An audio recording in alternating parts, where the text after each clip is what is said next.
The inevitable departure. Punctuality was Benjamin Carter's religion, a non-negotiable dogma that governed every fiber of his existence, from the impeccable symmetry of the objects on his ebony desk to the monotonous cadence of his luxury watch. At 7 sharp, the executive office on the 30th floor of Orion Solutions received the first rays of sun filtered through the Venetian blinds, and with them, the almost spectral presence of Chloe Davis. 9 years in which Ben's world revolved around Chloe's silent efficiency, a perfect orbit where every memo was anticipated, every coffee served at the exact temperature, every appointment scheduled with surgical precision. She was the invisible yet essential gear of the complex machine that he was. However, on that particular day, the silence filling the air wasn't the usual calm prelude to a productive day. It was a dense silence, portending a storm. Chloe entered the room with her usual discretion, the soft sound of her heels almost unnoticeable on the Persian rug. Her eyes, normally a mirror of the purest professional objectivity, carried a shadow of something different, a determination that Ben, in his bubble of self-centeredness, couldn't yet decipher. She placed the stack of morning documents on his desk, the notepad in her hand seeming strangely heavy. Ben, absorbed in reviewing a multi-million-dollar contract, merely nodded, a brief, almost imperceptible gesture that Chloe knew by heart. The scene was a painting of routine, but the canvas was about to rip. The subtle melancholy that always accompanied her was more present, like a thin layer of mist over the clear surface of her composure. The sun slowly advanced, illuminating the tiny dust suspended in the air, and with it, an almost imperceptible nervousness began to settle in Chloe. She adjusted her glasses, a habit that betrayed her unease. Ben, without taking his eyes off the screen, let out a sigh of satisfaction, a sound that, to him, represented absolute control. This was the essence of Benjamin Carter: control. Control over numbers, over people, over every small detail that made up his impeccable reality. He believed that life was an equation, and he was the master mathematician, capable of solving any problem, predicting any variable. Little did he know that the most unpredictable variable of his life was about to present herself, dressed in a charcoal power suit and with a lump in her throat. Ben's Mont Blanc pen, gleaming, and never leaving his right hand, twirled between his fingers as he finished reading. It was a symbol of his power, of his precision. It was almost an extension of his own being, as impeccable and controlled as he himself. Chloe watched the pen's shine, a stark contrast to the simplicity of her own notepad, the same one where she scribbled thoughts and frustrations that would never see the light of day. Their gazes met for a fleeting instant, and Chloe felt a shiver. It was time. The silence in the room was almost palpable, filled only by the distant hum of the air conditioning and the soft click of Ben's mouse. The air was heavy, like before a summer storm. "Mr. Carter," Chloe's voice, normally so neutral, carried a slight inflection that made him look up. There was something new there, a resonance he couldn't immediately identify, but which made him, for a thousandth of a second, divert his attention from the profit graph. He noticed the folder she was holding, not the usual one with reports, but a personal thin folder with a brown envelope peeking from the edge. He frowned, a sign that something was off script. His mental agenda, always precise, foresaw no deviations. The mild OCD that governed his life, manifested in the obsessive organization of his desk, seemed bothered by the mere presence of that strange folder. Chloe swallowed hard, the words seeming stuck in her throat. She had rehearsed this moment countless times in her mind, imagining his reaction, her own unwavering courage. But now, faced with the reality of the moment, her resolve seemed to fade under Ben's penetrating gaze. He saw her as an extension of his own efficiency, an indispensable tool. The thought of how he would react to her departure caused a mixture of fear and a strange, almost guilty satisfaction. She wanted her freedom, but the idea of destabilizing this man, even if it was for her own good, brought a pang of discomfort. "Yes, Chloe? Any issue with today's schedule?" Ben asked, his voice polished and disinterested, already turning his attention back to the screen. He had no idea that the problem wasn't with the day's agenda, but with the calendar of his life. The tension solidified in the air, an invisible weight compressing Chloe's lungs. She took a deep breath, seeking the courage she had nurtured for months, years, perhaps a lifetime of postponements. The decision to resign wasn't an impulse, but the result of a slow and painful process of exhaustion, of an incessant search for something she felt she had lost in the whirlwind of corporate life. The corporate environment, once a symbol of her ambition, now felt like a gilded cage, shiny and suffocating. The imposing glass walls, the panoramic view of the city, everything seemed to mock her exhaustion. She had built a life around Ben's perfection, sacrificing her own, her desires, her dreams. Everything had been meticulously packed away and stored like old files in a warehouse, awaiting a day that seemed never to come. And now, that day had arrived and the decision was in her hands, as palpable as the resignation letter she held. I won't be able to continue, Mr. Carter," Chloe finally managed to say, her voice firmer than she expected.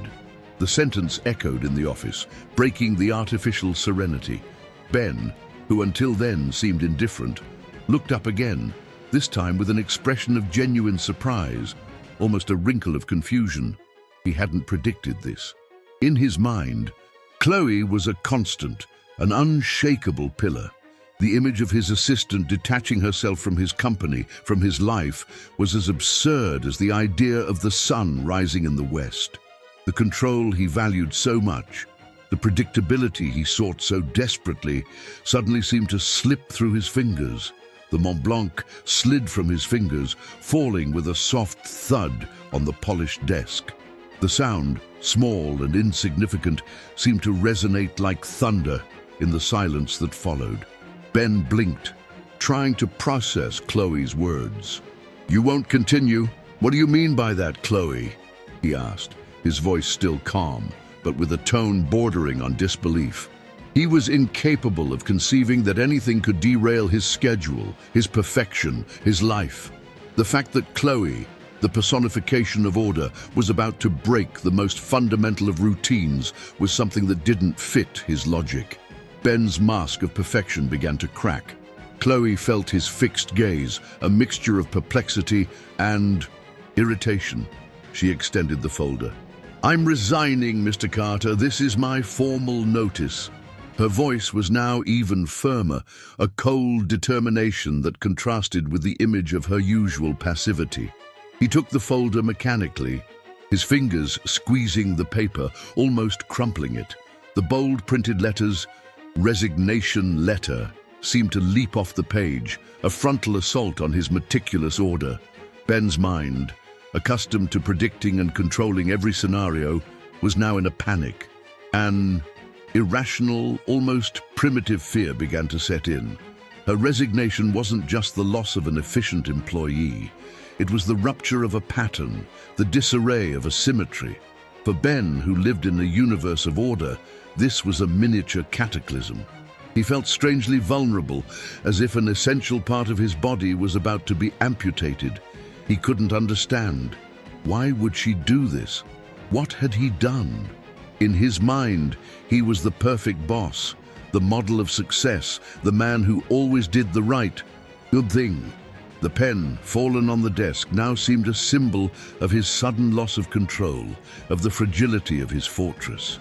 Chloe's eyes swept the office, fixing on a particular corner where a vase of white orchids bloomed. That vase had been a gift, one of Ben's few gestures that weren't purely professional, and which curiously always stayed in that same spot. A corner she somehow always associated with a refuge. Small clues from the past, like distant echoes, began to resonate in her mind. The image of a small, frightened boy in a dark place appeared for an instant. She shook her head, shaking off the memory, but the sense of familiarity with the location was unsettling. She needed to leave there, away from his control, from the weight of his expectations. The exhaustion wasn't just physical, but emotional. She needed to breathe, to find her own path, far from the memos and silences that punctuated Ben's life. She wanted her own voice, her own destiny. The past, which she stubbornly guarded closely, seemed to be seeping through the cracks of her professional armor. The need to free herself was stronger than any fear. That orchid vase, the silence, the office, everything seemed a constant reminder of something she couldn't or wouldn't name. Ben, finally processing the information, let out a nervous, almost incredulous laugh. "Chloe, is this some kind of joke? What kind of plans do you have that justify abandoning the best executive assistant position in the city?"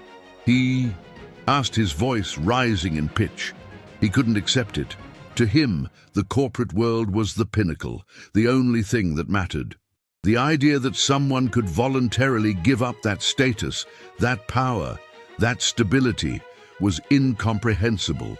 His narcissistic mind couldn't conceive of happiness outside his own parameters of success and control.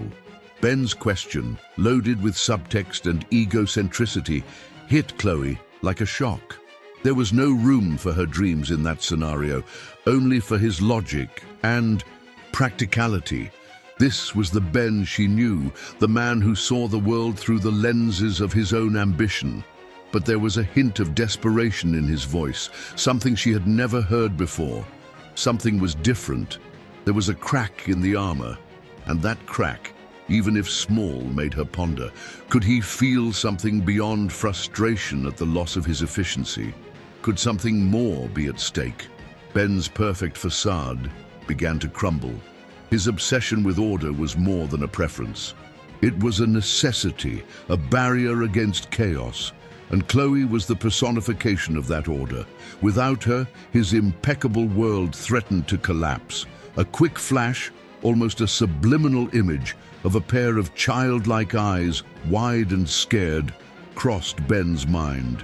He shook his head, trying to push away the unsettling image. It was just stress. There was nothing but business on his mind. But the pang of fear, the sense of loss, was real.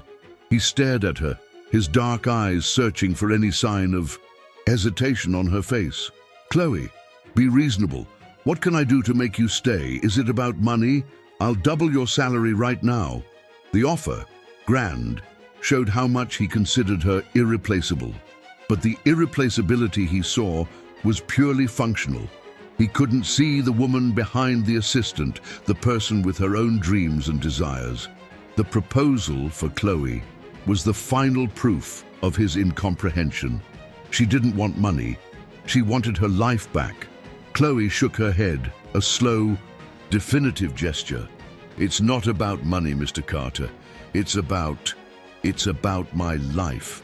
Her simple, direct sentence carried the weight of years of sacrifice. She had given her life to that work, to that man, and now it was time to reclaim herself. Ben's pen, still fallen on the desk, now seemed a symbol of his powerlessness in the face of that decision. The air filled with a heavy silence, different from all others. This was a silence of rupture, a final point. Ben watched her, paralyzed, feeling the ground open beneath his feet. This woman, who had always been the rock beneath his feet, was breaking away, and with her, taking a piece of his own foundation. Subscribe to our channel and comment what city you're watching from so you don't miss a second of this story that will keep you hooked from beginning to end. Proximity and unveiling. Ben's office, once a sanctuary of order and efficiency, transformed into a minefield of forgotten memos and botched coffees. The Mont Blanc pen, once a symbol of his perfection, now lay on the desk, lost amidst loose papers, a chaotic reflection of his mind. He clumsily tried to fill the void Chloe left behind. He tried to schedule meetings, but invariably booked them at the wrong time. He tried to organize his emails, but the system seemed to mock him with folders and subfolders that Chloe once managed with mastery. With each error, each simple task that became a Herculean challenge, her absence became more palpable, more painful. He found himself looking at the office door, waiting to see her appear with the solution, with order. But the door remained closed, and her silence was a deafening scream. The tension between them, initially veiled by professionalism, now manifested in every interaction. Ben called Chloe incessantly under the pretext of urgent questions, lost documents, corporate crises that only she could resolve. His voice, once distant and formal, now carried a barely disguised plea. Chloe, in turn, responded with the patience of someone dealing with a demanding child, maintaining an unwavering professional barrier, but feeling a pang of strange satisfaction at seeing him helpless. She knew that every call was proof of his dependence and, ironically, of her own importance.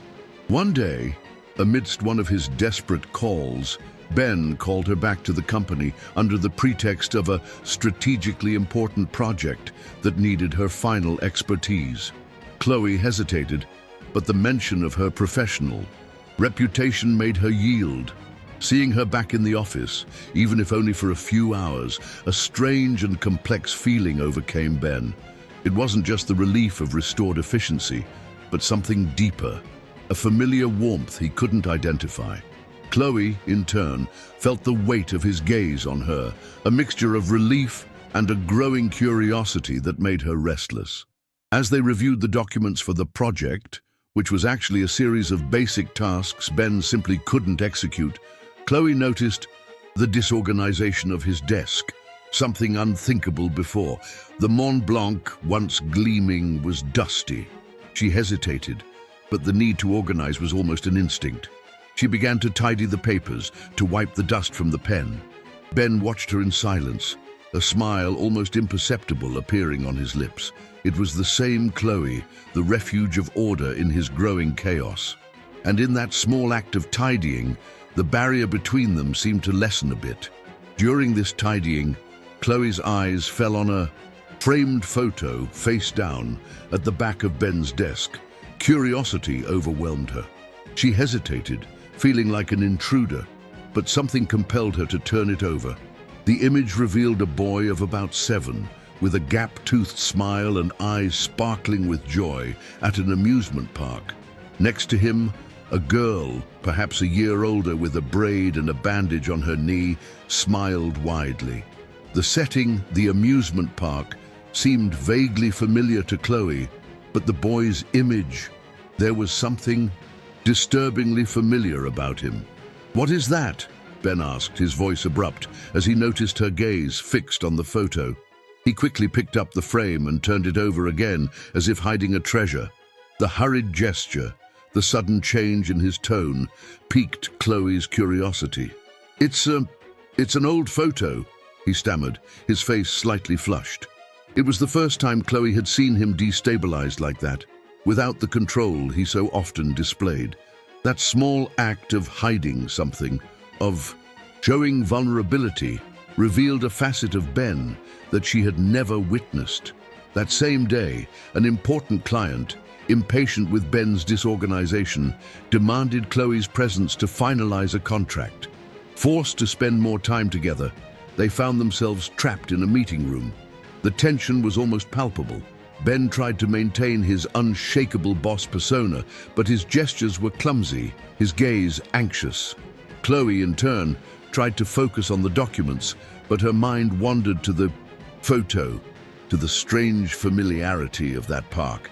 It was as if a subtle veil was beginning to lift, revealing something that had been right there, all along, but hidden. In a moment of frustration, Ben knocked over his coffee cup, staining the contract. The panic on his face was evident. Chloe, by instinct, rushed to help him, grabbing napkins, wiping the table. Their fingers briefly touched as they cleaned the mess, and a shiver ran down Chloe's spine. It was a fleeting touch, but loaded with unexpected energy, an electricity that didn't fit the boss-assistant relationship. Their eyes met, and for an instant, the outside world disappeared. There was a spark, a silent recognition, something that went beyond formality.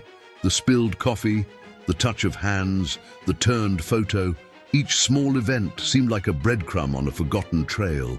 Chloe felt a strange force pulling her to the past, to a memory that was about to be unearthed. She watched Ben, now calmer, but still visibly abalado pela situação. Era a primeira vez que ela o via tão humano, tão desprotegido. Aquele homem que sempre fora uma fortaleza impenetrável estava mostrando rachaduras em sua armadura, e por trás delas, uma fragilidade que a intrigava. The next day, Ben, still disoriented by Chloe's absence, made a serious error in an email to an important client. The error could cost the company millions. In a fit of panic, he called Chloe, his voice choked with desperation. Chloe, even after her resignation, felt the urgency in his voice. It was the first time he hadn't spoken like the unyielding boss, but like a man on the verge of collapse. She rushed back to the office. Upon arriving, she saw Ben with his head in his hands, the image of defeat. She quickly corrected the error, saving the situation, and the gratitude in his eyes was palpable. "Thank you, Chloe. I don't know what I'd do without you," Ben said, his voice low, almost inaudible. It was the first time he had admitted his dependence, his vulnerability. Chloe felt a lump in her throat. That simple sentence revealed a truth he had always refused to face. They were connected not just by years of work, but by something deeper, something she still couldn't identify.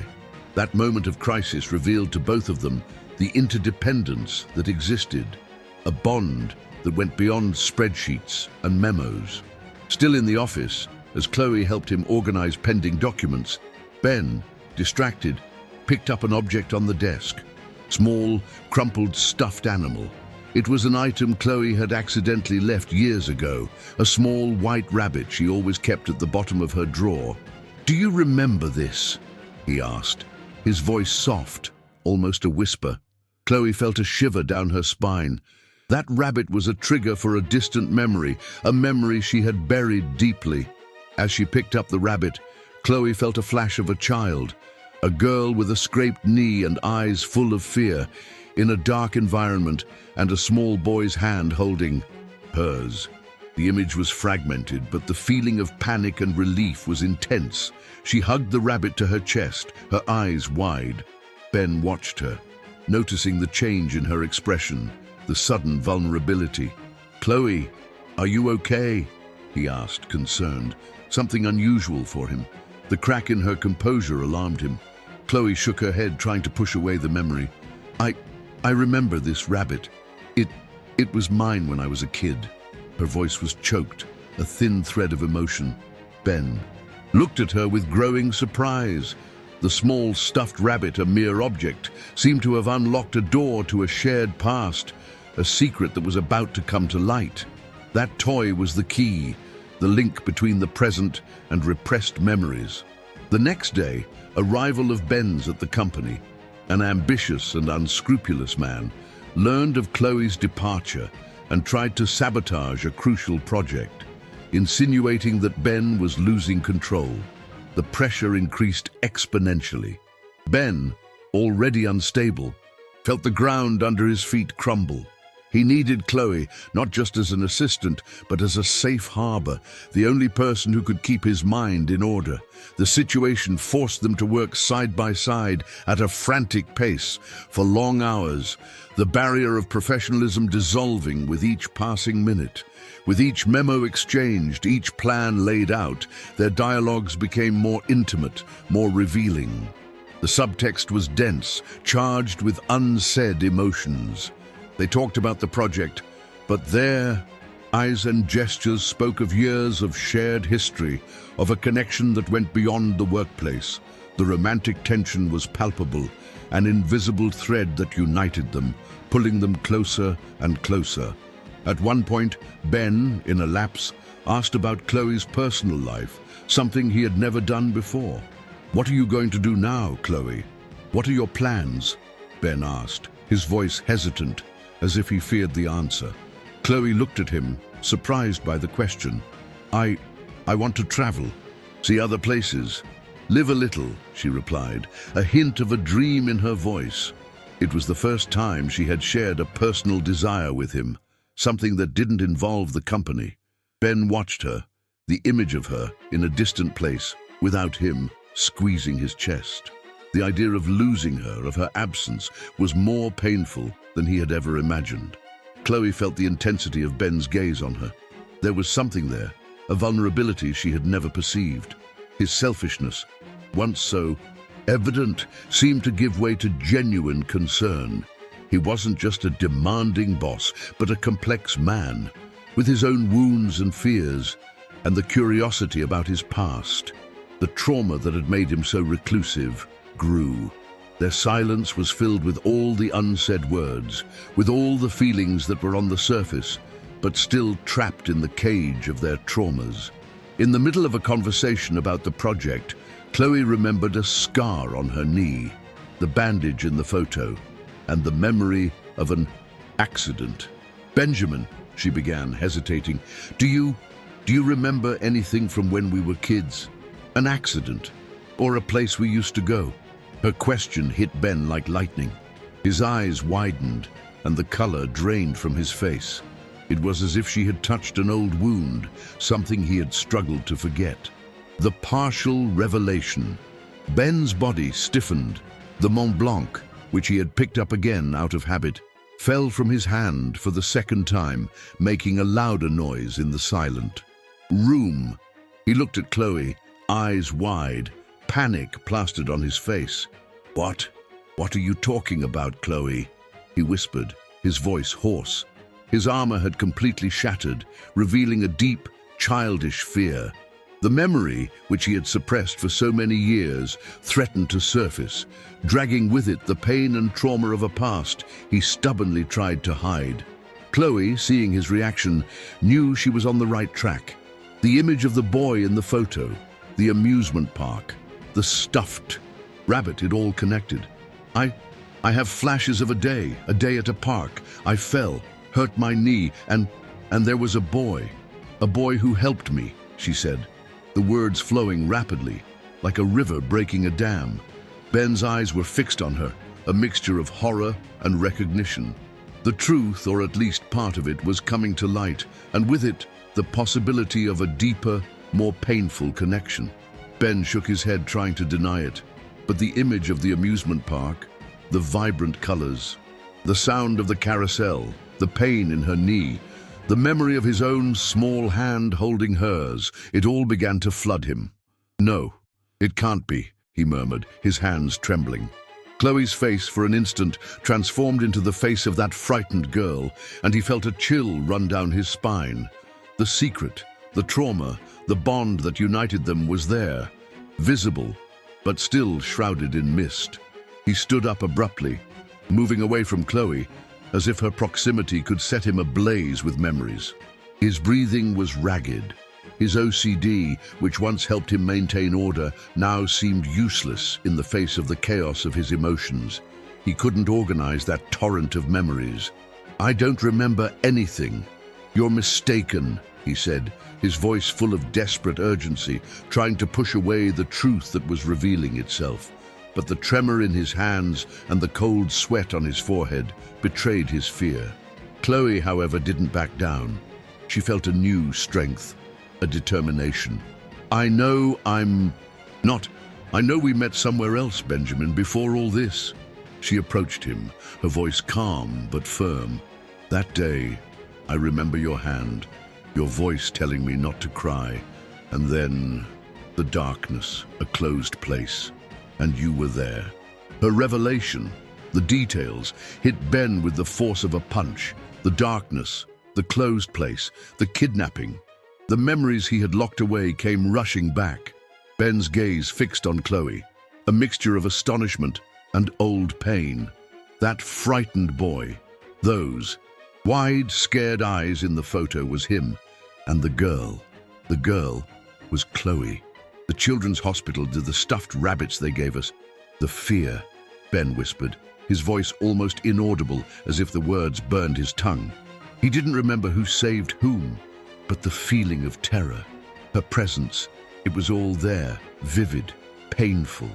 The partial revelation of the mystery united them in a moment of breathtaking vulnerability. Both were there, exposed, their armor shattered, the repressed. Memories had surfaced, not completely, but enough to prove that their connection was much older, deeper, and more traumatic than anyone could have imagined. The past had invaded the present, and now they would have to confront the shadows that had haunted them for so long, and which ironically had kept them so close. The confrontation, though not entirely verbalized, was a profound recognition, the peak of emotional tension, healing and new beginnings. Chloe's words about the darkness and the enclosed space echoed in Ben's mind, unearthing memories he had suppressed with an almost pathological ferocity. He staggered, his eyes glazed over, and sank heavily into his leather chair, as if his legs had suddenly given out. The fragmented image of an amusement park haunted by silence, of sirens and suffocating darkness, solidified in his mind. The pain of that day, the feeling of powerlessness, the sight of Chloe, so small and scared, all returned with brutal clarity.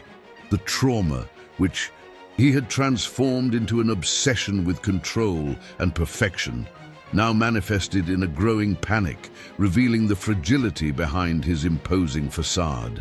Chloe watched him, the pain in his eyes reflecting her own. She sat across from him, the small stuffed rabbit still in her hands, like a tangible link to the past. "Benjamin, do you remember what happened? The man?" she asked, her voice gentle but firm, guiding him into the depths of his memory. The mention of the man brought an even greater terror to Ben's eyes. He shook his head, his hands over his face, as if trying to shield himself from the avalanche of memories. This was the real Ben, the scared boy who hid behind an armor of success. Slowly, with a choked voice and ragged breath, Ben began to speak, the words coming out in painful bursts. We were kidnapped at the park. I saw you fall. You hurt your knee. And then they took us to a dark place, a warehouse. I thought we'd never get out of there," he confessed, his voice almost inaudible, his body trembling. Chloe nodded, completing the story. "And you calmed me down, Benjamin. You said everything would be okay. And then someone found us. You were the hero," she said, tears streaming down her face. The revelation was complete. It wasn't just an accident, but a kidnapping. And it was Ben who saved her, who calmed her, who protected her in that moment of terror. The truth, which had been distorted and repressed for so many years, came to light, freeing them from the weight of a shared secret. The silence in the room was no longer one of tension, but of catharsis, of a purifying pain. The Mont Blanc, once a symbol of his order, now rested beside Chloe's rabbit, a symbol of the vulnerability and connection that was finally flourishing. Ben's tears flowed freely, a river of repressed emotions finally finding its course. I forced myself to forget. I didn't want to be that scared boy. I wanted to be strong. That's why I became who I am," he admitted, his voice full of old pain. Chloe extended her hand, taking his, a gesture of comfort and understanding. Their touch was different now, laden with an intimacy that had been built not over 9 years of work, but on a shared trauma that had marked them forever. In that moment, their masks fell. Ben, the egocentric director, was there, a vulnerable, wounded man seeking redemption. Chloe, the impeccable assistant, was there, a strong, empathetic woman with her own scars. The boss-secretary relationship dissolved, giving way to a human connection, deep and healing. The importance of confronting the past to heal the present manifested itself in that instant, in the mutual acceptance of their flaws and their pains. The healing process had begun one step at a time. The office, which once represented prison and formality, became a refuge for truths. They spent hours conversing, reliving the past, filling in the gaps in each other's memories. Ben confessed the fear he felt of losing control, his obsession with perfection as a way to hide the scared child he was. Chloe revealed the weight of her exhaustion, the need to free herself, and the fear that the connection between them, even if unconscious, would tie her down even more. Ben, finally free from the burden of the secret, looked at Chloe, his eyes now filled with a clarity she had never seen. "Chloe, I'm so sorry for everything, for never truly seeing you," he said, his voice full of regret. She smiled, a genuine smile of acceptance. "I'm sorry too for letting you carry this alone for so long," she replied. Mutual forgiveness flowed between them, a balm for open wounds. It was the beginning of a new phase, of a relationship based on vulnerability and honesty. Chloe, with her newfound inner strength, realized that her resignation wasn't an end, but a new beginning. She had freed herself from the shackles of the past, and Ben had finally allowed himself to be human. He invited her to dinner, not as a boss, but as a man who wanted to start over, who wanted to build something different with her. That dinner wouldn't be about business, but about discovery, about a new way of relating. The transformation of both was evident, a rebirth of their personalities. For Ben, the healing process didn't mean abandoning his ambition, but balancing it with empathy and vulnerability.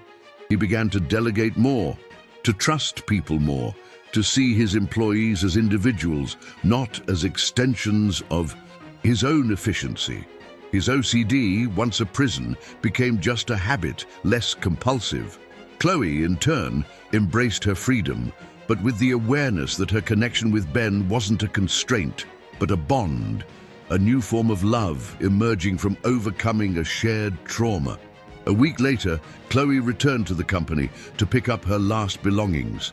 Ben's office was impeccable again, but there was a different touch. A small vase of blue orchids, Chloe's favorite color, sat on his desk, next to a new, stuffed rabbit. Ben approached her, a gentle smile on his face. "Thought you'd like to see," he said, pointing to the vase and the rabbit. It was a simple gesture, but loaded with meaning, with an attention he had never shown before. Chloe looked at the rabbit and the orchids, feeling the warmth in her chest. This Ben was different, lighter, more present. "Thank you, Benjamin," she replied, her eyes welling up. He extended the Mont Blanc, now gleaming and clean, to her. "And this pen, I can't use it. It reminds me of you and how much I need your order in my life, but not for work, for living." His confession, sincere and vulnerable, touched Chloe deeply. He had changed, and the change was genuine. They left the office, not as boss and assistant, but as two souls who had found healing in reunion. As they passed the reception, the silence that accompanied them was no longer the tense silence of before, but a silence of understanding, of love. The path out of the building was the path to a new beginning, where love emerged from vulnerability and the healing of shared traumas. The fresh night air enveloped them, an invitation to a future that, although uncertain, would be built on the solid foundation of truth and acceptance. Ben, opening the car door for Chloe, held her hand for an instant. Their eyes met, and there were no more secrets between them, only the promise of a new chapter. He had finally recognized that love wasn't in perfection, but in the acceptance of imperfections, wounds, and each other's humanity. Chloe, in turn, knew she had found not just a love, but a freedom she never imagined possible, a life she had postponed for so long, and which now finally began to blossom. The resolution wasn't just a romantic ending, but a beginning of a journey of personal growth, love, and self-discovery.